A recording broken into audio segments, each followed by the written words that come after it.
عايزين ايه؟ انا من شويه كنت بتكلم على الناس اللي واقفين طوابير وبيزقوا العربيات بتاعتهم لانها عطلت وقفت، يعني لانه ما فيهاش وقود، علشان يروح محطه البنزين ياخد بنزين او سولار، لانه حتى لو راح بجيركن مش هيرضى يديله ده لو كان في اصلا سولار او بنزين في المحطه. يعني امبارح وانا رحت المحطه عشان امول العربيه، امول ب 92 هو بنزين 92، قال لي ما فيش، تاخد 90. طبعا اللي بياخد 80 ما فيش، هنسوق. يعني عندنا مشكله ايضا ضغط في السولار، ضغط في البوتاجاز. على فكره لما بنتكلم في الحاجات دي مش معناها ان احنا بنحبط بعض ولا بنقول السبب في الحكايه دي الحكومه اللي موجوده دلوقتي. السبب في الحكايه دي كلها احنا كلنا بوضعنا دلوقتي وبوضعنا قبل كده، لان احنا ما حطيناش في حسابنا ان احنا نتحول الى امه منتجه. احنا تحولنا للاسف الشديد خلال ال40 سنه اللي فاتوا الى امه مستهلكه، بنستهلك اكثر مما ننتج. اللي بيتابع منكم الكورس بتاعنا اللي هو على الويب سايت بيتكلم على الاكتورز الفاعلين، وبيتكلم عن طبقتين من المخلوقات. طبقه اللي هي المنتجه زي النباتات، وطبقه مستهلكه زي الحيوانات. والبني ادم عليه انه يختار ما بين الاثنين. ممكن جدا ان هو يراجع نفسه ويشوف بينتج قد ايه، ويراجع نفسه ايضا ويشوف بيستهلك قد ايه، ويحط اللي بيستهلكه على الميزان واللي بينتجه على الكفه الثانيه من الميزان. لو انه الكفه اللي فيها انتاجه هي اللي طبت، هو اللي زايد، يبقى ده بنسميه انسان ايه؟ منتج. اللي بالعكس يبقى انسان ايه؟ مستهلك. طبعا لما ابقى منتج اروح لطبقه كده النباتات اللي هي بتنتج كده لنا كل حاجات كتيره، كائنات منتجه. ولما اروح لناحيه الاستهلاك اقرب من الحيوانات اللي هي بتستهلك. اوكي؟ فعندنا مشكله زي ما بقول دلوقتي في الميه، ومشكله في الحرف، ومشكله في مصادر الطاقه. هديلكم مثال بس في الجدول ده بيتكلم على التطور بتاع اسعار القمح في السوق العالمي. لكن زي ما انتم شايفين ان سعر القمح كان 264 دولار بالطن في مايو 2012، وتزايد ليصل الى 361 في نوفمبر. ده تذكر حسب الانتاج على المستوى العالمي، ما فيش مشكله. لكن لما احب اقارن ايه اللي حصل في سعر القمح بيزيد ولا بينقص، اقارن في سعره في شهر محدد. مايو 2013 اللي هو اللي فات ده مباشره، سعر القمح 321 دولار، يعني من 264 الى 300 حاجه و20، تزايد 60 دولار سعر العالمي. كنت بتتكلم هنا على القمح اللي هو الانضف قمح، على فكره لما بنستورد بنجيب قمح اقل درجات يبقى في الرينج بتاع 250 260 دولار للطن، برضه سعره زكاية. فعلينا ان احنا نشتغل علشان نقدر نوفر السعر اللي هنشتري بيه هذا القمح. دي قيمة الواردات بتاعتنا من القمح كل شهر. زي ما انتم شايفين الارقام تسعوية. يعني ايه تسعوية؟ يعني 9 ديجيت ويزيد. يعني مليارات. كل شهر بندفع مليارات الجنيهات، وزي ما احنا شايفين هنا في 1.8 600 مليون انسوق وفقا للشهر اللي احنا بنعمل فيه الاستيراد. هاخد معاكم كده بعض الحقائق. كلنا بناكل عيش ومعظمنا كشعب بيقف قدام الافران علشان يشتري الخبز اللي احنا هنسميه الخبز المدعوم، الخبز بتاعنا، يعني دولة تدعمه جزئيا. رغيف الخبز اللي موجود في الفرن وفقا للقرارات بتاعت وزاره التموين انه لابد ان يكون وزنه هو سكر 130 جرام. الرغيف اللي هو بيقع قدام الفرن اللي هو 5 سنة وزنه المفروض يكون في حدود 130 جرام ثابت هو طالع من الفرن مش عنيف. نسبة الرطوبة اللي فيه المفروض ما تزيدش عن 36%. اوكي؟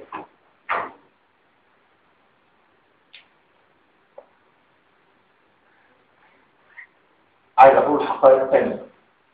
الاحتياج المائي علشان ازرع قمح خلال الموسم بتاعه 4000 متر مكعب من المية لهكتار مزروع بالقمح.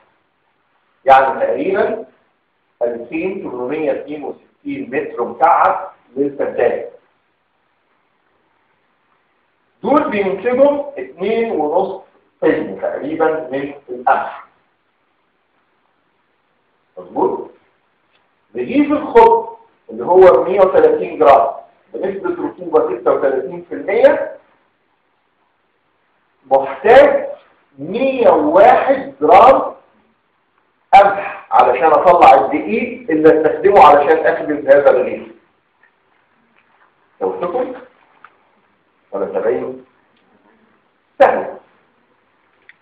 يعني بمعنى صح بيلزمني تقريبا كده بالتقريب 100 جرام قمح علشان انتج رغيف اللي هو عند الفرن بروح احطه ب5 سنة. معنى كده انه فدان القمح اللي بيجيب 2.5 طن قمح هيديني تقريبا 25,000 رغيف. كتير. دول محتاجين ميه قد ايه؟ محتاجين 2,862,000 لتر ميه. يبقى ال 25,000 رغيف دول احتاجهم في الزراعه 2,862,000 لتر ميه. لما اقسمهم على عدد الارغفه اللي هم 25,000 رغيف يطلع كل رغيف عايز كام؟ 114 لتر ميه. يعني تخيل ان الرغيف اللي انت بتشتريه من الفرن ده علشان انتج القمح اللي يدي الدقيق اللي يدي العجين اللي يدي هذا الرغيف محتاج 114 لتر ميه علشان ازرع هذه الكميه من القمح. 114 لتر ميه يعني قد ايه؟ نقربها كده. في جردل في البيت مش كده؟ الجردل ده تقريبا بيتسع ل 20 لتر. لما اقسم ال 114 على ال 20 يطلعوا تقريبا 6 جرادل. تخيل 6 جرادل من الميه علشان انتج ايه؟ رغيف واحد. وسيادتك لا الرغيف ده مش عاجبني ارمي في الزباله. لا فاض مني نص الرغيف ارميه في الزباله. لا الحته دي من الرغيف ارميها في الزباله. الحته اللي قد كده الكسره دي من الرغيف ده تقريبا صفيحه ميه. يعني كما لو كنت انت رميت جردل ميه في الزباله. يبقى انا لو رشدت الاكل واستخدمت يعني اعطيت له العيش ده قيمته الحقيقيه اللي هي قيمه الميه اللي هي موجوده فيه واتصرف بكده ممكن جدا ان انا اوفر كميه كبيره جدا من الميه. اوكي؟ حط الفكره دي في دماغك. تبقى مجرم تبقى تستاهل. معرفش ايه اقول ايه لو رميت اي قطعه من الخبز بتاعك. بنتكلم على السلة دي وقلنا ننتج الزباله بتاعتنا ببعض المخلفات بتاعه المحيط. انا افهم انك انت ترمي لما تجيب الملوخيه في البيت وتاخد الورق وبعدين نرمي الاقطار بتاعه الملوخيه دي ولا القطار بتاعتها يعني خلاص نعمل ايه؟ او لما نجيب كوسه ونقشرها ونرمي القشر، او بطاطس ونقشرها ونرمي القشر في الزباله كده. انما نرمي عيش مصيبه كبيره. بقايا أطعمة ما لم تكون فسدت مننا غصب عننا، او لازم نتعلم منها ان احنا بعد كده لما نطبخ على قدنا علشان ما نرميش حاجه. وغير كده لو عملنا اي حاجه تؤدي الى ان احنا بنرمي حاجه، يبقى احنا بنذنب في حقنا وفي حق الناس اللي جايه فيما بعد.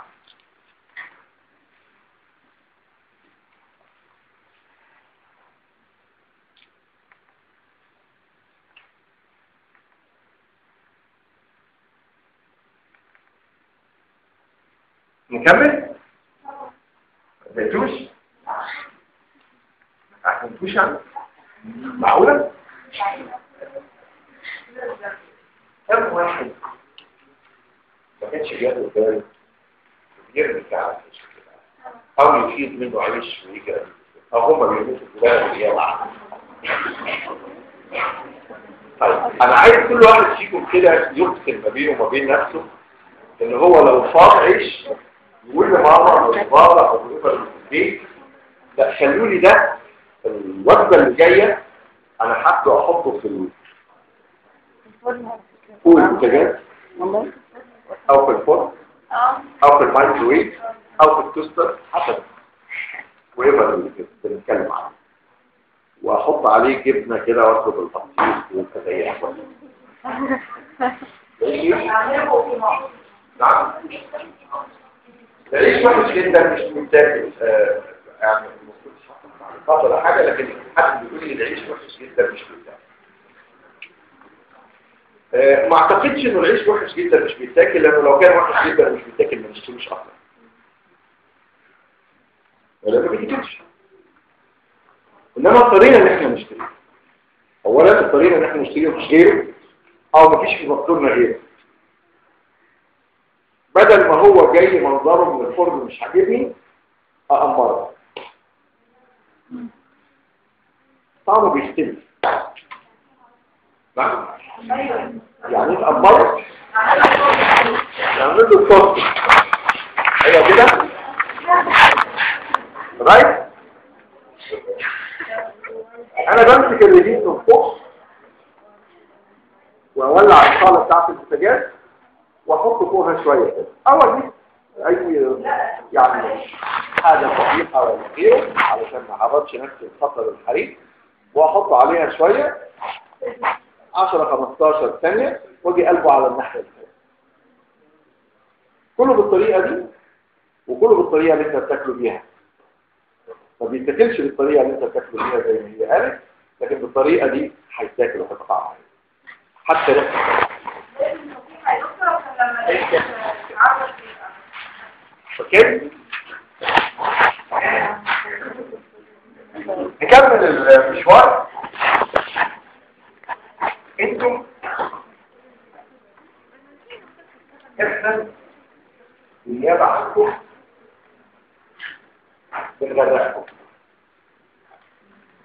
احنا بالنيابه عنكم بنضيع مستقبلكم، احنا بالنيابه عنكم هنخلص منكم.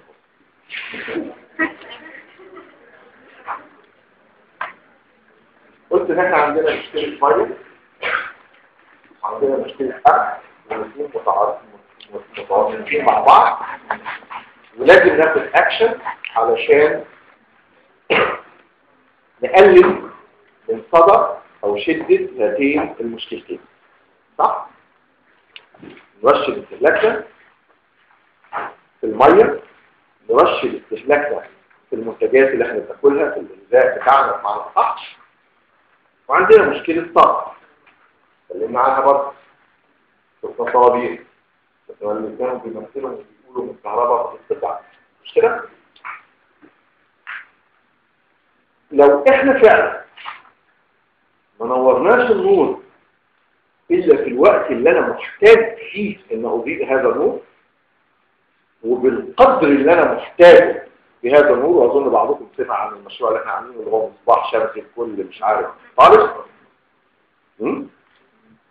يعني لو تقدر انك انت يبقى عندك لمبه صغيره خالص على المكتب بتاعك 5 واط ولا 4 واط هي اللي بتشغلك في المذاكره، مش لازم البتاع التضليله اللي في الاوضه كلها اللي منوره. حتى الواحد في النور العالي على فكره يشوف عيوبه.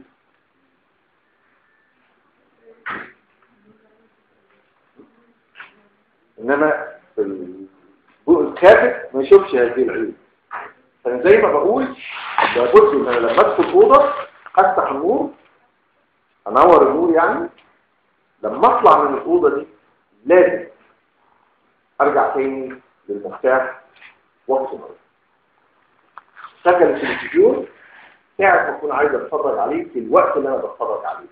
لو مش بتفرج عليه اقفله، مبقاش شغال على طول. كل الحاجات بتاعتنا للاسف هي اسراف في الاستخدام، واللي هيعاني منه هو انت مش احنا خدنا احسن ما في هذه البلد واحسن ما في اوقات فيها وهنحرقوها جدا. زي كده من الهرب، يا اما هرب لفوق يا اما هرب لتحت يا اما هرب على الجنان. لكن انتم اللي قاعدين متثبتين فيها. اوكي؟ المفروض انك انت توجه الناس اللي عندك الكبار، لا وفرهم في الميه، لا وفرهم في الكذا، وفروا في اللبس، وفروا كل الحاجات اللي ممكن توفر فيها المفروض انك انت توفر فيها. يعني ليه؟ لان احنا قادمين على مشكله كبيره جدا. المشكله دي مش صنع اليوم، لان احنا محتاجين ناكل، محتاجين نشرب، ومحتاجين حاجات علشان توصلنا الاماكن اللي احنا عايزين نروحها.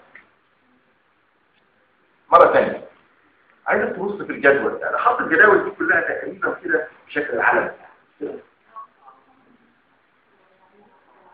زي ما انتم شايفين.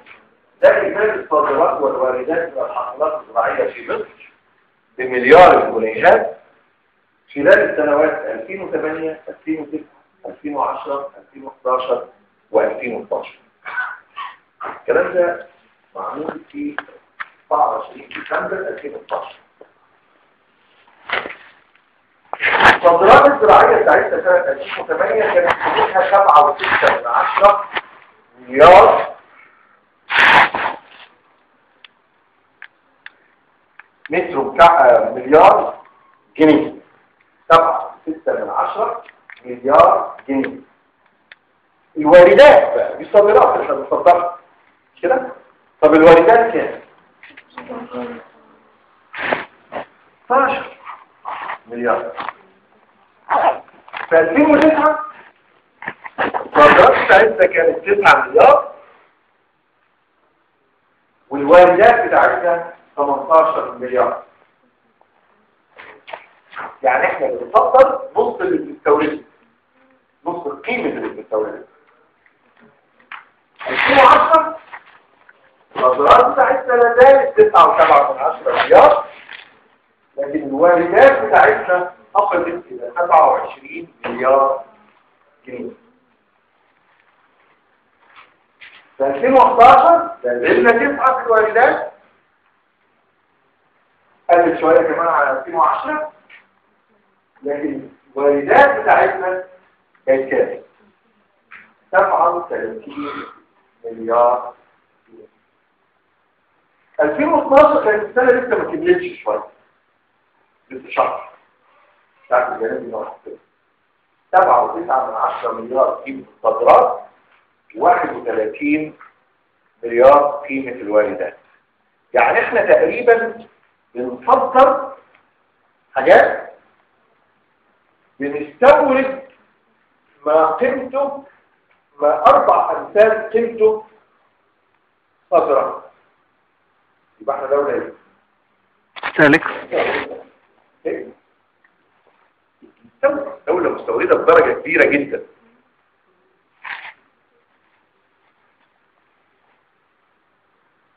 طيب علشان السولار ده والبنزين والقمح والعيش والصادرات الزراعية الواردات الزراعية والملابس والشربات اللي على مدينة الجاية من الصين ولا جاية من عرش تسليبه تمام. احنا كلنا ميد ان شاينا او تحت كده لغايه هنا ميد ان شاينا، مفيش حاجه مش ميد ان شاينا يبقى لو عملناها كده نعمل غلط في شاينا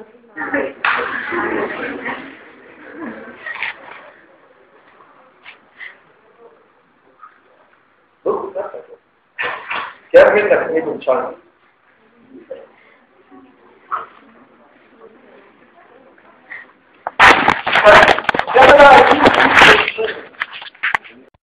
عايزين ايه؟ انا من شويه كنت بتكلم على الناس اللي واقفين طوابير وبيزقوا العربيات بتاعتهم لانها عطلت وقفت، يعني لان ما فيهاش وقود، علشان يروح محطه البنزين ياخد بنزين او سولار، لانه حتى لو راح بجيركن مش هيرضى يديله ده لو كان فيه اصلا سولار او بنزين في المحطه. يعني امبارح وانا رحت المحطه عشان امول العربيه، امول ب 92 هو بنزين 92، قال لي مفيش، تاخد 90. طبعا اللي بياخد 80 مفيش، انسوق. يعني عندنا مشكله ايضا طاقه، نقص في السولار، نقص في البوتاجاز. على فكره لما بنتكلم في الحاجات دي مش معناها ان احنا بنحبط بعض ولا بنقول السبب في الحكايه دي الحكومه اللي موجوده دلوقتي. السبب في الحكايه دي كلها احنا كلنا بوضعنا دلوقتي وبوضعنا قبل كده، لان احنا ما حطيناش في حسابنا ان احنا نتحول الى امه منتجه. احنا تحولنا للاسف الشديد خلال ال40 سنه اللي فاتوا الى امه مستهلكه، بنستهلك اكتر مما ننتج. اللي بيتابع منكم الكورس بتاعنا اللي هو على الويب سايت بيتكلم على الاكتورز الفاعلين، وبيتكلم عن طبقتين من المخلوقات. طبقه اللي هي المنتجه زي النباتات، وطبقه مستهلكه زي الحيوانات، والبني ادم عليه انه يختار ما بين. ممكن جدا ان هو يراجع نفسه ويشوف بينتج قد ايه، ويراجع نفسه ايضا ويشوف بيستهلك قد ايه، ويحط اللي بيستهلكه على الميزان واللي بينتجه على الكفه الثانيه من الميزان. لو انه الكفه اللي فيها انتاجه هي اللي طبت، هو اللي زايد، يبقى ده بنسميه انسان ايه؟ منتج. اللي بالعكس يبقى انسان ايه؟ مستهلك. طبعا لما ابقى منتج اروح لطبقه كده النباتات اللي هي بتنتج كده لنا كل حاجه كتيره، كائنات منتجه. ولما اروح لناحيه الاستهلاك اقرب من الحيوانات اللي هي بتستهلك. اوكي؟ فعندنا مشكله زي ما بقول دلوقتي في الميه، ومشكله في الحبس، ومشكله في مصادر الطاقه. هديكم مثال بس في الجدول ده بيتكلم على التطور بتاع اسعار القمح في السوق العالمي. لكن زي ما انتم شايفين ان سعر القمح كان 264 دولار بالطن في مايو 2012، وتزايد ليصل الى 661 في نوفمبر. ده تذكر حسب الانتاج على المستوى العالمي، ما فيش مشكله. لكن لما احب اقارن ايه اللي حصل في سعر القمح بيزيد ولا بينقص، اقارن في سعره في شهر محدد. مايو 2013 اللي هو اللي فات ده مباشره، سعر القمح 321 دولار، يعني من 264 الى 300 حاجه و20، تزايد 60 دولار سعر العالمي. كنت بتتكلم هنا على القمح اللي هو الانضف قمح. على فكره لما بنستورد بنجيب قمح اقل درجات يبقى في الرينج بتاع 250 260 دولار بالطن، برضه سعره زكاية. فعلينا ان احنا نشتغل علشان نقدر نوفر السعر اللي هنشتري بيه هذا القمح. دي قيمة الواردات بتاعتنا من القمح كل شهر. زي ما انتم شايفين الارقام تسعوية. يعني ايه تسعوية؟ يعني 9 ديجيت ويزيد. مظبوط؟ يعني مليارات. كل شهر بندفع مليارات الجنيهات، وزي ما احنا شايفين هنا في مليار و8 600 مليون مسؤول وفقا للشهر اللي احنا بنعمل فيه الاستيراد. هاخد معاكم كده بعض الحقائق. كلنا بناكل عيش معظمنا كشعب بيقف قدام الافران علشان يشتري الخبز اللي احنا هنسميه الخبز المدعوم، الخبز الكعبي، يعني دولة تدعمه جزئيا. رغيف الخبز اللي موجود في الفرن وفقا للقرارات بتاعت وزارة التموين انه لابد ان يكون وزنه وهو سخن 130 جرام.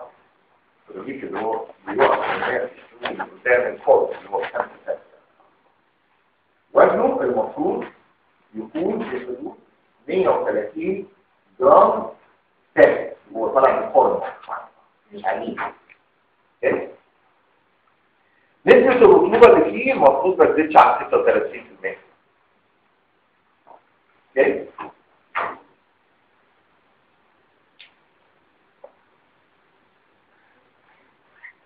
عايز اقول حقائق ثانية. الاحتياج المائي علشان ازرع قمح خلال الموسم بتاعه 4000 متر مكعب من الميه لهكتار مزروع بالقمح، يعني تقريبا 2862 متر مكعب للفدان. دول بينتجوا 2.5 طن تقريبا من القمح. مظبوط؟ رغيف الخبز اللي هو 130 جرام بنسبة رطوبة 36% محتاج 101 جرام قمح علشان اطلع الدقيق اللي استخدمه علشان اخبز هذا الرغيف. توثقوا ولا تبين؟ سهل. يعني بمعنى صح بيلزمني تقريبا كده بالتقريب 100 جرام قمح علشان انتج رغيف اللي هو عند الفرن بروح احطه ب5 سنة. معنى كده انه فدان القمح اللي بيجيب 2.5 طن قمح هيديني تقريبا 25,000 رغيف. كتير. دول محتاجين ميه قد ايه؟ محتاجين 2,862,000 لتر ميه. يبقى ال 25,000 رغيف دول احتاجهم في الزراعه 2,862,000 لتر ميه. لما نقسمهم على عدد الأرغفة اللي هم 25,000 رغيف يطلع كل رغيف عايز كام؟ 114 لتر ميه. يعني تخيل انه الرغيف اللي انت بتشتريه من الفرن ده علشان انتج القمح اللي يدي الدقيق اللي يدي العجين اللي يدي هذا الرغيف محتاج 114 لتر ميه علشان ازرع هذه الكميه من القمح. 114 لتر ميه يعني قد ايه؟ نقربها كده. في جردل في البيت مش كده؟ الجردل ده تقريبا بيتسع ل 20 لتر. لما اقسم ال 114 على ال 20 يطلعوا تقريبا 6 جرادل. تخيل 6 جرادل من الميه علشان انتج ايه؟ رغيف واحد. وسيادتك او سيادتك لا الرغيف ده مش عاجبني ارمي في السباعه. لا فاض مني نص الرغيف ارميه في السباعه. لا الحته دي من الرغيف ارميها في السباعه. الحته اللي قد كده الكسره دي من الرغيف ده تقريبا صفيحه ميه. يعني كما لو كنت انت رميت جردل ميه في السباعه. يبقى انا لو رشدت الاكل واستخدمت يعني اعطيت للعيش ده قيمته الحقيقيه اللي هي قيمه الميه اللي هي موجوده فيه واتصرف بكده ممكن جدا ان انا اوفر كميه كبيره جدا من الميه. اوكي؟ حط الفكره دي في دماغك. تبقى مجرم، تبقى تستاهل. معرفش ايه اقول ايه، ها؟ لو رميت اي قطعه من الخوف بتاعك. بنتكلم على السلة دي وقلنا ننقل الزباله بتاعتنا ببعض المخلفات بتاعه البحيرات. انا افهم انك انت ترمي لما تجيب الملوخيه في البيت وتاخد الورق وبعدين نرمي الاقطار بتاعت الملوخيه دي ولا القطار بتاعتها يعني. خلاص نعمل ايه؟ او لما نجيب كوسه ونقشرها ونرمي القشر او بطاطس ونقشرها ونرمي القشر في الزباله كده. انما نرمي عيش مصيبه كبيره. بقايا أطعمة ما لم تكون فسدت مننا غصب عننا او لازم نتعلم منها ان احنا بعد كده لما نطبخ على قدنا علشان ما نرميش حاجه. وغير كده لو عملنا اي حاجه تؤدي الى ان احنا بنرمي حاجه يبقى احنا بنذنب في حقنا وفي حق الناس اللي جايه فيما بعد.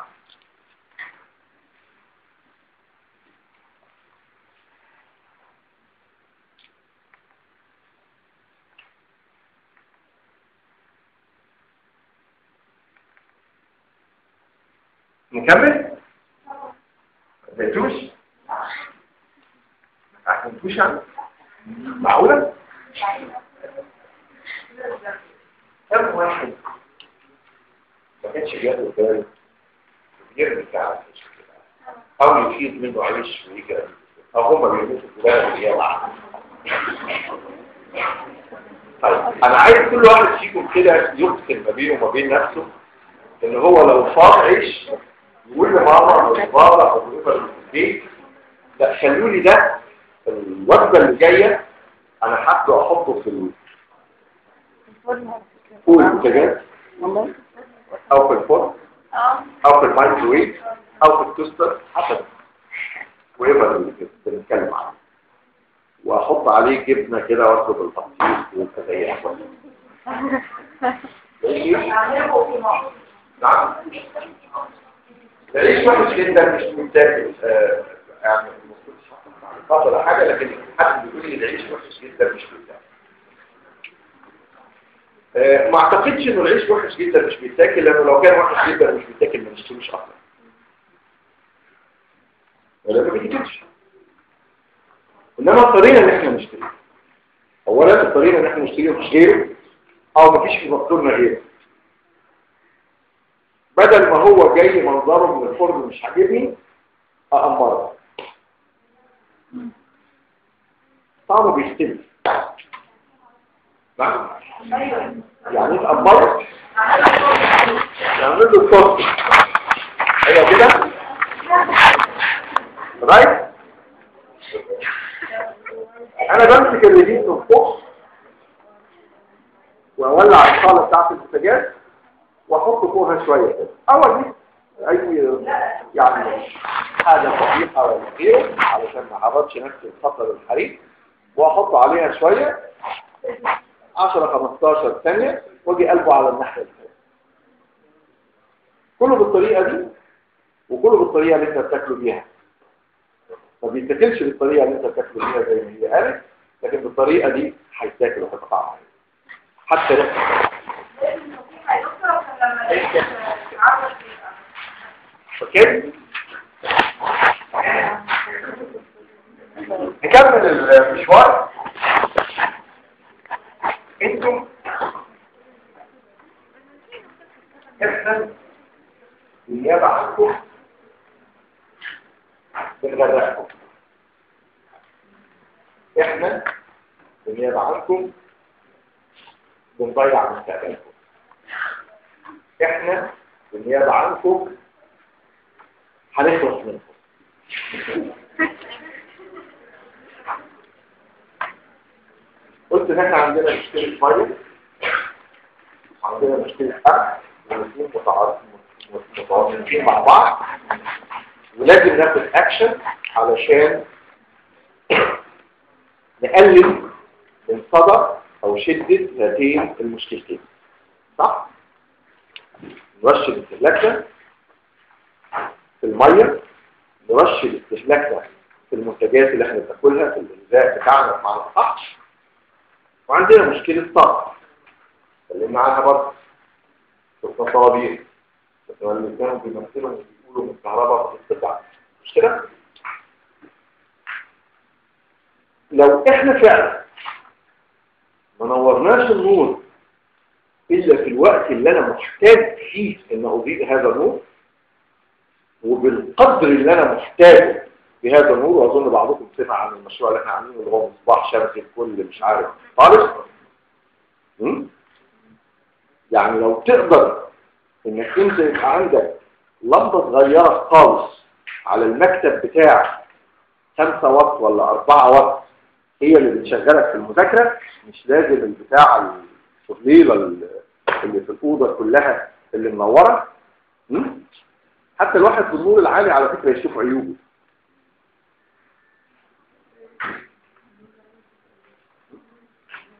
انما في الضوء الخافت ما يشوفش هذه العيوب. فانا زي ما بقول لابد ان انا لما ادخل اوضه افتح النور، انور النور يعني، لما اطلع من الاوضه دي لازم ارجع تاني للمفتاح واقفل. شغل التلفزيون ساعة ما اكون عايز اتفرج عليه في الوقت اللي انا بتفرج عليه، لو مش بتفرج عليه اقفله مبقاش شغال على طول. كل الحاجات بتاعتنا للاسف هي اسراف في الاستخدام، واللي هيعاني منه هو انت مش احنا خدنا احسن ما في هذه البلد واحسن ما في اوقات فيها وهنحرقوها بيه. ايوه كده من الهرب، يا اما هرب لفوق يا اما هرب لتحت يا اما هرب على الجنان. لكن انتم اللي قاعدين متثبتين فيها. اوكي؟ المفروض انك انت توجه الناس اللي عندك الكبار، لا وفرهم في الميه، لا وفرهم في الكذا، وفروا في اللبس، وفروا كل الحاجات اللي ممكن توفر فيها مطلوب انك انت توفر فيها. يعني ليه؟ لان احنا مقدمين على مشكله كبيره جدا. المشكله دي مش صنع اليوم، لان احنا محتاجين ناكل، محتاجين نشرب، ومحتاجين حاجات علشان توصلنا الاماكن اللي احنا عايزين نروحها. مره ثانيه عايزك تبص في الجدول، انا حاطط الجداول دي كلها تقريبا كده بشكل علني زي ما انتم شايفين.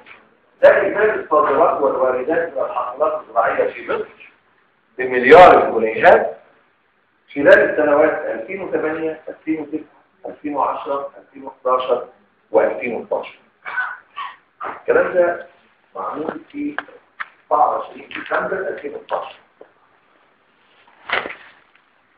الصادرات الزراعيه بتاعتنا سنه 2008 كانت قيمتها 7.6 مليار مليار جنيه. 7.6 مليار جنيه. الواردات بقى دي صادرات احنا بنصدرها مش كده؟ طب الواردات كام؟ 12 مليار. في 2009 الصادرات بتاعتنا كانت 9 مليار والواردات بتاعتنا 18 مليار.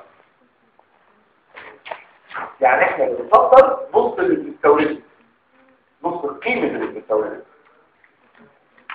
2010 الصادرات بتاعتنا لا زالت 9.7 مليار، لكن الواردات بتاعتنا أخذت إلى 27 مليار جنيه. في 2011 نزلنا 9 في الواردات، قلت شوية كمان على 2010، لكن الواردات بتاعتنا كانت كام؟ 37 مليار جنيه. 2012 كانت السنة لسه ما كملتش شوية، لسه شهر بتاعت الجنوب المحطة. 7.9 مليار قيمة الصادرات، 31 مليار قيمة الواردات. يعني احنا تقريبا بنصدر حاجات بنستورد ما قيمته، ما 4 أمثال قيمته صادرة. يبقى احنا دولة ايه؟ سالك. دولة مستوردة بدرجة كبيرة جدا.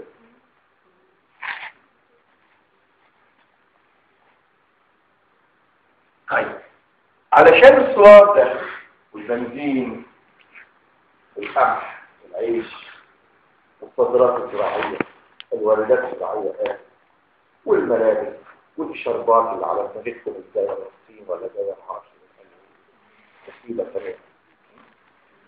احنا كلنا ميد ان شاينا او تحت كده لغايه هنا ميد ان شاينا. مفيش حاجه مش ميد ان شاينا يبقى لو عملناها كده نعمل في شاينا.